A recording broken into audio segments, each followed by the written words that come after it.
Hello mga besh! Dito na naman ako. So, sasagutin ko na yung mga nagtatanong sa akin, bakit ba ako lumipat? Parang ang hirap kasing simulan nito. Oo, nagpalipat po ako kasi sa kadahilanan na ah, marami na po kasing nagiging bawal. So, ang mga napakita ko lang yung maganda kasi parang kailan ba ako last na nag-video sa inyo nung nandun pa ako kay Ama?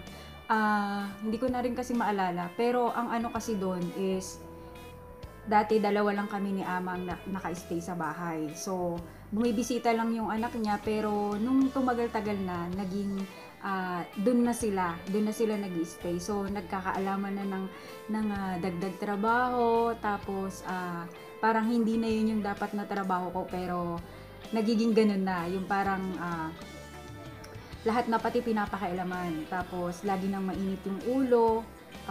Nung umalis ako doon, January 3, January 4, magsusoldo na ako. So, ang inisip ko noon, alis na lang ako kaysa naman lagi akong nai-stress dito sa trabaho ko. Kasi, unang-una, pag OFW ka is, yung surroundings mo, tapos yung mga kasama mo, yun na lang yung magiging pamilya mo sana. Yun na lang yung aalis ng homesick mo, tapos, parang, ano ba to? Madaling magtrabaho kasi pag ganun. So, ang nangyari kasi noon so dumami na nga kami sa bahay. So, nadagdagan na din yung trabaho. Hindi na maging madaling makisama kasi lagi na akong sinisigawan. Kahit nung nasa park, nasigawan din ako. Doon talaga ako nagbilang na ng, sabi ko, isa pa na gawin to sa akin. Hindi ko naman sinasabi na napaka-perfecto kong trabahador para hindi ako pagalitan. So, ang sa akin lang, pwede mo akong pagsabihan dahil nagkakaintindihan naman tayong dalawa. Marunong ka mag-English, nakakaintindi rin naman ako. So, sinigawan niya ako, sabi niya sa akin na hindi raw ako naglilinis. So, sabi ko nga sa inyo, ayaw nung alaga ko na naglilinis ako. So, nung nandun na sila, hindi ko alam kung sino yung susundin ko na magtrabaho. Kasi yung alaga ko, ang sabi nila sa akin alaga lang. Kung maglalaba ka, gumamit ka ng washing. So, hindi ako gumagamit ng washing kasi nga, sabi ko nga, hindi ko alam. Tas ilan lang naman, 4 na piraso lang. So, kailangan ko pa bang ipag-abala sa washing yun. So, nung nadagdag na kami sa bahay, doon na ako hindi pinagamit ng washing. Sabi sa akin ganito, kamay na lang kasi ano daw sa kuryente. So nagtaka na ako nun. Tapos, ang ayoko pa dun mga besh, pinatanggal sa akin yung kortina na ang taas-taas. Sungkit ako ng sungkit doon. Sabi ko, parang hindi na to talaga tama. Sabi ko nga. Tapos bilang lang ako ng bilang kung kailan ba talaga ako aalis, kung kailan ba ako susuko. Kasi nung unang nag-apply ako, ang inano ko noon, sabi ko, mabigyan lang talaga ako ng trabaho papuntang Taiwan. Mabigyan lang talaga ako ng alaga na hindi ganun kahirap yung trabaho. Hindi ganun kahirap yung sitwasyon ng alaga ko. Sabi ko ganun, pasasalamatan ko na yun at pagtsatsagaan ko talaga. So, hindi hindi madali sa akin na umalis doon. So, inisip ko kung ano yung mga moves na dapat na gawin ko, kung meron ba ako talagang aasahan pag umalis ako. So, may gagastusin ba akong pera. So, maraming tanong. So, ang nangyari, nagbilang na ako ng hindi maganda na ginagawa nila sa akin. So, pinaglalaba ako kahit alas 10 na ng gabi. Basta kung anong oras nila ako gustong utusan, uutusan ako. Tapos, magluluto ako ng kahit hindi ko alam. Tapos, papagalitan kapag hindi yun yung lasa na gusto nila. So, ang gusto ko, gagawin ko, pero turuan mo ko kung paano gawin yun. Parang ganun. Kasi, hindi ko naman alam na ganun pala yung klase ng luto na gusto nyo. So, parang gusto ko dapat i-advise mo ko kung paano yung gagawin. So, pangatlo, araw-araw ako nagmamap. So, dahil dun sa amo ko na sundalo, sa tingin niya, hindi ko ginagawa yung trabaho ko. So, kahit nagpapahinga ka na, gigisingin ka, sasabihin sa'yo, kung pwede mo naman gawin ngayon, bakit kailangan mo pa yung pabukas? So, sa akin nun, oras na ng pahinga, dapat bukas na lang. Gagawin ko yan, pero hindi nagiging ganun. Tapos, pang-apat, lagi na akong kinukwentahan sa pagkain. Alam mo ba itong kinakain mo, ganito yung halaga niyan, ganito. So, parang sa akin, bakit kailangan mo sabihin sa akin na ganito yung halaga? So, kung ano naman, basta hindi na maganda. Hindi magandang kukwentahan ka ng ganon. Tapos, pagkakain sa labas, dalawa kami nung alaga ko, galing kami ng therapy. Kakain kami sa labas kasi yun yung gusto nung alaga ko. So, anong nangyayari? Inaabangan niya kami dun mga besh. Tapos, pag naabutan niya kami na kumakain na dun, yung pagkain na nakalagay sa pinggan ko, ilalagay niya yun sa isang box, tapos iuwi niya. Sabi niya, ito na yung pagkain mo mamayang gabi. Parang hinahati na niya, yung parang naghihinayan siya.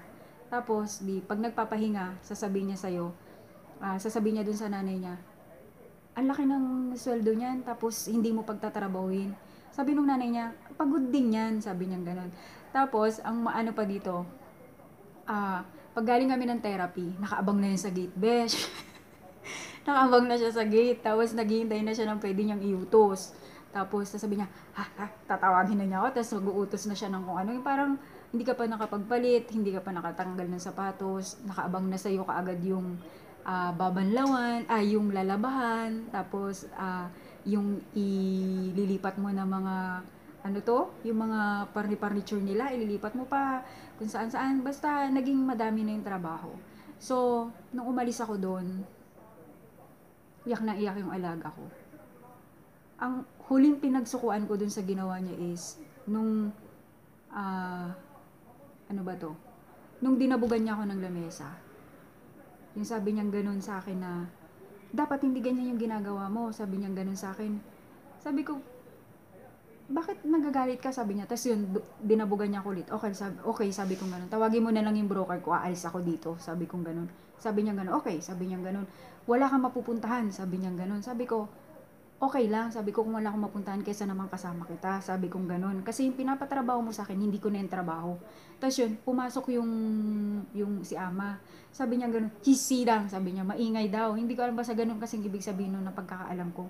Tapos sabi niya ganun, dinuro-duro niya ako ng dinuro-duro. Sabi kong ganun, tawagin mo na lang yung broker ko, pasundo mo ako dito, sabi kong ganun. Tapos, nung nag-iimpake na ako, tinitignan niya ako talaga, bawat lagay ko dun sa maleta ko, binubuklat niya yun. Ang ginawa ko, nilabas ko na lang lahat. Tapos sabi ko, dito ka lang, sabi kong ganun, tignan mo, sabi kong ganun. Tapos, parang kinakabahan na siya kasi nga, umiiyak yung nanay niya, sabi niya ganun, dapat ikaw yung umalis dito, sabi niya ganun. Sabi naman nung nanay niya, sabi nung hindi, sabi niya, siya na lang ang umalis, sabi niya ganun. Tapos, ang sumbong pa niya, dun sa broker ko, cellphone daw ako ng cellphone. Ganun yung dahilan niya, cellphone daw ako ng cellphone. Tapos, di ba lagi niya akong kinukantahan doon sa pagkain? Ang gusto niya, kumain na kami ng alas 5. Sino ba naman kakain ng alas 5 na busog ka pa? Di ba? Sasabihin niya ganun, hindi ka na pwedeng kumain mamaya, sabi niya ganun, kung hindi ka sasabay sa amin. Kung hindi ka kakain ngayon, hindi ka na pwedeng kumain. Narinig nung asawa niya, si Taytay, mabait yun eh. Tapos sabi niya ganun, bakit di mo siya papakainin? Sabi niya, kung busog pa siya, sabi niya ganun. Tapos pag pupunta ako ng kusina, susundan niya ako kung anong kukunin ko doon. Titignan niya kung kakain ako, ganun. So naging mahirap na sa akin yung sitwasyon nung doon na sila nag-stay ng matagal. Sabi ko nga, hindi na rin ako lagi akong online kasi may wifi doon, pero hindi ako nakakapag-chat ng talagang, as in talagang, dati pag nandun kami ni ama, so hindi na rin ganun kaano yung pahinga. So kahit maulan yan, talagang pag gusto ka niyang paggamasin sa labas, maggagamas ka talaga, maggagarden ka talaga. Nako, naging mahirap. Tapos, nung umalis na ako doon, hinintay ko yung broker ko, tinawagan niya din, tapos sinumbong-sumbong na niya, tapos tinanong ako ng broker ko, buti na lang talaga yung broker ko, mabait din. So, nakinig dun sa sinabi ko, na ganyan, tapos tinawagan ko yung tumulong sa akin, ay, Ate Rose, ako, buti na lang talaga, may mga kakilala rin akong tao na tumulong sa akin. Yun, yun yung mga dahilan bakit ako lumipat. So, naging mahirap na kasi yung samahan. Mahirap kasing magtrabaho ng ganun eh. So, hindi matatanggal yung homesick mo, kundi ang sasabihin mo na lang sa sarili mo, susuko na ba ako, uwi na ba ako ng Pilipinas? Kasi parang dagdag stress mo pa yun eh. No, homesick ka na nga, tas ganun pa yung kasama mo sa bahay. So, pagod ka pa, pagod na yung katawan mo, pagod pa yung isipan mo na mag-isip kung ano talaga yung dapat na gawin mo. So, umalis na lang talaga ako. So, yun. Yun po yung mga naging dahilan bakit hindi ko napagtiyagaan. Sorry. Pero, kasi ako po yung nahihirapan. Kaya, hindi ko na nakayanan. So, ayan. So, hindi ko naman sinasabi sa inyo na huwag kayong magtiyaga. So, ang sa akin lang kasi, pag di ka masaya, huwag kang doon magstay. Meron pang mas nararapat na trabaho para sa'yo. So, ayun. Bye-bye! Salamat!